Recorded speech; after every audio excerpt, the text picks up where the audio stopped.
नमस्कार मंडळी, मी वर्षा वरसे। आज आम्ही गावदेवी मंदिरात दर्शनाला गेलो। शंभूने त्याची छान लहान गाडी घेतली आणि ती छान चालवत मंदिरात आम्ही सगळे पोहोचलो। मंदिर खूप सुंदर सजवलं आहे। झुंबर, फुलांच्या रांगोळ्या, इकडे तिकडे माळा टाकलेल्या, सुंदर मांडणी आणि खूप प्रसन्न वातावरण होतं। देवीचं दर्शन घेऊन आम्ही देवीच्या जवळ घट बसवला, त्याचेही आम्ही दर्शन घेतले। त्यानंतर आम्ही दत्तगुरूंच्या मंदिरात गेलो।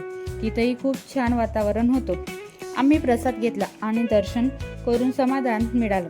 घरी आल्यानंतर मी आज सकाळी बनवली गरमागरम इडली आणि कांदा लसूण टमाट्याचे टाकून छान उसळही बनवली।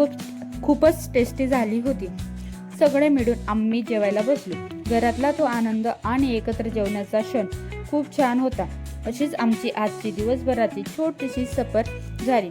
हा आमचा आजचा छोटासा प्रवास तुमच्यासोबत शेअर केला।